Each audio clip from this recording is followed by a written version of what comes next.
প্রিয় দর্শক, জানিয়ে দেব আমাদের হাতে থাকা সর্বশেষ আপডেট আন্তর্জাতিক বাংলা খবর। চ্যানেলটি সাবস্ক্রাইব করে আমাদের সাথেই থাকুন। ইরানের পরমাণু শক্তির অধিকারে সমর্থন জানালো চীন, শান্তি আলোচনার আহ্বান। বিশ্বজুড়ে জ্বালানি সরবরাহে অস্থিরতা ও যুদ্ধের আবহে তেহরানের পাশে দাঁড়িয়ে শান্তি আলোচনার আহ্বান পুনর্ব্যক্ত করেছে চীন।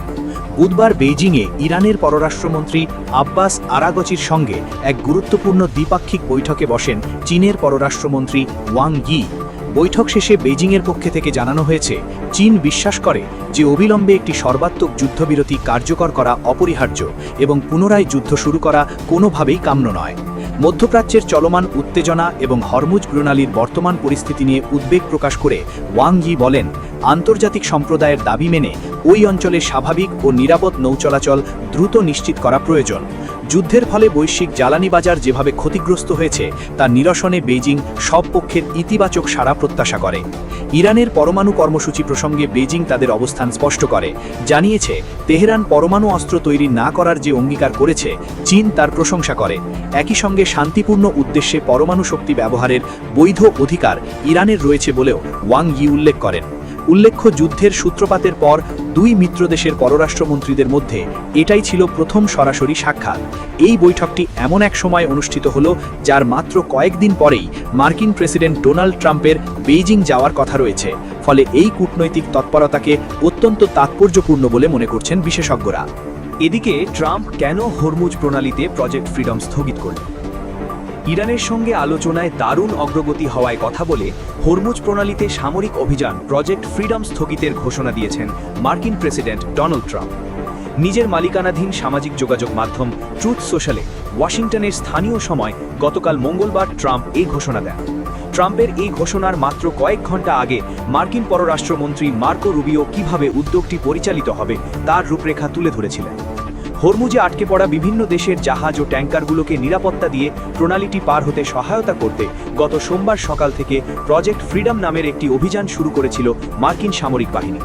গত 28 ফেব্রুয়ারি যুক্তরাষ্ট্র ও ইসরায়েল যৌথভাবে ইরানে আগ্রাসন শুরুর পর তেহরান জ্বালানি পরিবহনে গুরুত্বপূর্ণ নৌপথ হরমুজ প্রণালী দিয়ে নৌযান চলাচল কার্যত বন্ধ করে দেয়। এই পথ দিয়ে বিশ্বের প্রায় 1/5 তেল ও গ্যাস পরিবহন করা হয়, যার ফলে বিশ্ববাজারে জ্বালানির মূল্য বেড়ে যায়। সামাজিক যোগাযোগ মাধ্যমে ট্রাম্প লেখেন, আমরা পারস্পরিকভাবে সম্মত হয়েছি যে নৌ অবরোধ সম্পূর্ণভাবে বহাল থাকবে, তবে প্রজেক্ট ফ্রিডম স্বল্প সময়ের জন্য স্থগিত রাখা হবে যাতে একটি চুক্তি চূড়ান্ত করা এবং স্বাক্ষর করা সম্ভব হয় কিনা তা দেখা যায়। ট্রাম্পের এই ঘোষণার পর আজ বুধবার সকাল পর্যন্ত তেহরানের পক্ষ থেকে কোনো প্রতিক্রিয়া জানানো হয়নি। তবে ট্রাম্পের এই পোস্টের কিছুক্ষণ পরই মার্কিন অপরিশোধিত তেলের ফিউচার মূল্য $2.30 কমে ব্যারেল প্রতি $100 নিচে নেমে যায়। 2 মাস আগে ইরান যুদ্ধ শুরু হওয়ার পর বিশ্ববাজারে জ্বালানির দাম বেড়ে যায়। তারপর থেকে এটি একটি গুরুত্বপূর্ণ সীমা হিসেবে বিবেচিত হয়ে আসছে। চুক্তির বিষয়ে কি অগ্রগতি হয়েছে বা এই স্থগিতাদেশ কত সময় ধরে স্থায়ী হবে, এসব নিয়ে মন্তব্যের জন্য হোয়াইট হাউসে যোগাযোগ করা হয়েছিল, কিন্তু তাৎক্ষণিকভাবে মন্তব্যের অনুরোধে সাড়া মেলেনি। গতকাল দিনের শুরুতে ট্রাম্পের পোস্টের আগে রুবিও এবং মার্কিন প্রশাসনের অন্যান্য জ্যেষ্ঠ কর্মকর্তা বলেছিলেন, ইরানকে হরমুজ প্রণালীর মধ্য দিয়ে জাহাজ চলাচল নিয়ন্ত্রণ করতে দেওয়া হবে না। জল মাইন, ড্রোন, মিসাইল ও দ্রুতগতির আক্রমণকারী নৌকাযান মোতায়েনের হুমকি দিয়ে ইরান কার্যত হরমুজ প্রণালী অবরুদ্ধ করে দিয়েছে। এর জবাবে যুক্তরাষ্ট্র ইরানের বন্দরে অবরোধ আরোপ করেছিল এবং বাণিজ্যিক জাহাজগুলোর জন্য নিরাপত্তা পাহারায় চলাচলের ব্যবস্থা করেছিল। মার্কিন সামরিক বাহিনী সোমবার জানিয়েছিল, তারা ইরানের বেশ কয়েকটি ছোট নৌযান ও ক্রুজ মিসাইল ও ড্রোন ধ্বংস করেছে। মার্কিন পররাষ্ট্রমন্ত্রী মার্কো রুবিও গতকাল হোয়াইট হাউসে সাংবাদিকদের বলেন, যুক্তরাষ্ট্র তাদের সামরিক অভিযানে নির্ধারিত লক্ষ্য অর্জন করেছে। গত 28 ফেব্রুয়ারি ইসরায়েলের সঙ্গে যৌথভাবে এই আগ্রাসন শুরু করা হয়েছিল। রুবিও বলেন, অভিযান এপিক ফিউরি শেষ হয়েছে, বাড়তি আর কোনো পরিস্থিতির সৃষ্টি হোক সেটা আমরা চাই না। ইরান যুদ্ধে এখনো পর্যন্ত বহু মানুষ প্রাণ হারিয়েছেন। এই যুদ্ধ ইরান থেকে লেবানন এবং উপসাগরীয় অঞ্চলে ছড়িয়ে পড়েছে, বৈশ্বিক অর্থনীতিকে অস্থির করে তুলেছে। আন্তর্জাতিক মুদ্রা তহবিলের প্রধান গতকাল বলেছেন, এমনকি এই সংঘাত এখনই শেষ হলেও এর প্রভাব মোকাবেলা করতে 3 থেকে 4 মাস সময় লাগবে। রুবিও বলেছেন, এই সংঘাতে নিহত ব্যক্তিদের মধ্যে 10 জন বেসামরিক নাবিকও রয়েছেন। হরমুজ প্রণালীতে আটকে পড়া জাহাজগুলোর ক্রুরা অনাহারে এবং বিচ্ছিন্ন অবস্থায় রয়েছেন বলেও জানান রুবিও।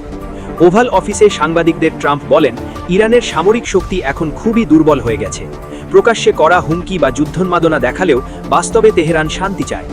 যুক্তরাষ্ট্রে মধ্যবর্তী নির্বাচনের আগে দিয়ে এ যুদ্ধ ট্রাম্প প্রশাসনের ওপরেও চাপ সৃষ্টি করছে। এবছর নভেম্বরে যুক্তরাষ্ট্রে মধ্যবর্তী নির্বাচন, তার আগে গ্যাসের মূল্য বৃদ্ধি ভোটারদের পকেটে প্রভাব ফেলছে, যার প্রভাব ভোটের ওপরও পড়তে পারে। ট্রাম্প বলেছেন, ইরান থেকে আসন্ন হুমকি দূর করার লক্ষ্যে যুক্তরাষ্ট্র ও ইসরায়েল এ হামলা চালিয়েছে। তিনি তার বক্তব্যে ইরানের পারমাণবিক ও ব্যালিস্টিক মিসাইল প্রকল্প এবং হামাস ও হিজবুল্লাহকে তেহরানের সমর্থনের বিষয়টি উল্লেখ করেন। অন্যদিকে ইরান তাদের ওপর যুক্তরাষ্ট্র ও ইসরায়েলের আগ্রাসনকে তাদের সার্বভৌমত্বের লঙ্ঘন বলে অভিহিত করেছে। তেহরান বলেছে, তারা শান্তিপূর্ণ লক্ষ্যে পারমাণবিক প্রযুক্তি উন্নয়নের অধিকার রাখে, যার মধ্যে ইউরেনিয়াম সমৃদ্ধিকরণও অন্তর্ভুক্ত, কারণ তারা নন প্রলিফারেশন ট্রিটির একটি সদস্য। পাকিস্তান সহ আরও কয়েকটি দেশ এই যুদ্ধ শেষ করতে কূটনৈতিক প্রচেষ্টা চালাচ্ছে, কিন্তু সেই প্রচেষ্টা এখনও কোনো ফলাফল দেয়নি। যুক্তরাষ্ট্র ও ইরানের কর্মকর্তারা পাকিস্তানের রাজধানী ইসলামাবাদে এক দফা সরাসরি শান্তি আলোচনা করেছেন, যদিও সেই আলোচনা ব্যর্থ হয়েছে। পরবর্তী বৈঠক আয়োজন প্রচেষ্টাও এখনও সফল হয়নি। ইরানের পররাষ্ট্রমন্ত্রী আব্বাস আরাকচি বলেছেন, পাকিস্তানের মধ্যস্থতায় শান্তি আলোচনা এখনও চলছে। আরাকচি আজ সকালে বেজিংয়ে পৌঁছেছেন, যেখানে তিনি চীনের পররাষ্ট্রমন্ত্রীর সঙ্গে দ্বিপাক্ষিক সম্পর্ক এবং আঞ্চলিক ও আন্তর্জাতিক পরিস্থিতি নিয়ে আলোচনা করবেন বলে ইরানি গণমাধ্যম জানিয়েছে। ট্রাম্পেরও এ মাসে চীন সফরের কথা রয়েছে। সবশেষ জানিয়ে দেব, সরকার গঠন করতে কংগ্রেসের সমর্থন চাইলেন বিজয় থালাপতি। তামিলনাড়ুর দীর্ঘদিনের দ্বিমেরু রাজনীতিতে ধস নামিয়ে এবার বিধানসভা নির্বাচনে অভাবনীয় সাফল্য পেয়েছে অভিনেতা বিজয়ের দল তামিলাগা ভিত্তিক আজাগাম। এবার সরকার গঠনের ম্যাজিক ফিগার ছুঁতে না পারলেও একক বৃহত্তম দল হিসেবে বিজয়ের দল এখন রাজ্যের ক্ষমতায় বসার দোরগোড়ায়। এমন পরিস্থিতিতে সরকার গড়ার প্রয়োজনীয় সমর্থন চেয়ে কংগ্রেসের দ্বারস্থ হয়েছেন বিজয় নিজে। কংগ্রেসের সাধারণ সম্পাদক কেসি বেণুগোপাল আজ এই খবরের সত্যতা নিশ্চিত করে জানিয়েছেন, বিজয় ইতিমধ্যে কংগ্রেসের সমর্থন চেয়ে চিঠি পাঠিয়েছেন। এই রাজনৈতিক প্রেক্ষাপটে তামিলনাড়ু কংগ্রেসের রাজ্য শাখা আগামীকাল চেন্নাইয়ে একটি জরুরি বৈঠক ডেকেছে। সেখানেই বিজয়কে সমর্থন দেওয়ার বিষয়ে চূড়ান্ত সিদ্ধান্ত নেওয়া হবে বলে জানা গেছে।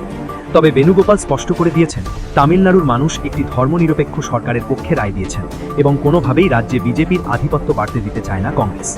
সূত্রের খবর, কংগ্রেসের কেন্দ্রীয় নেতৃত্ব রাজ্য শাখাকে এই বিষয়ে স্বাধীনভাবে সিদ্ধান্ত নেওয়ার সবুজ সংকেত দিয়ে রেখেছে। নির্বাচনী ফলের পরিসংখ্যান অনুযায়ী ২৩৪ আসনের তামিলনাড়ু বিধানসভায় বিজয়ের দল ১০৮টি আসন পেয়ে একক বৃহত্তম শক্তি হিসেবে আবির্ভূত হয়েছে। সরকার গঠনের জন্য প্রয়োজনীয় ১১৮টি আসনের লক্ষ্যমাত্রা ছুঁতে হলে বিজয়কে কংগ্রেসের অন্তত ১০ জন বিধায়ক বা অন্য সহযোগী দলগুলোর ওপর নির্ভর করতে হবে। তামিলনাড়ু কংগ্রেসের ইনচার্জ গিরিশ চোডাঙ্কর জানিয়েছেন, রাজ্যে বিজয়ের পক্ষে ব্যাপক জনসমর্থন দেখা গেছে। বিশেষ করে তরুণ ও নারী ভোটারদের মধ্যে তার জনপ্রিয়তা তুঙ্গে। এই গণরায়কে সম্মান জানিয়ে সরকার গঠনের প্রক্রিয়ায় কংগ্রেস ইতিবাচক ভূমিকা নিতে পারে বলেই ইঙ্গিত পাওয়া যাচ্ছে।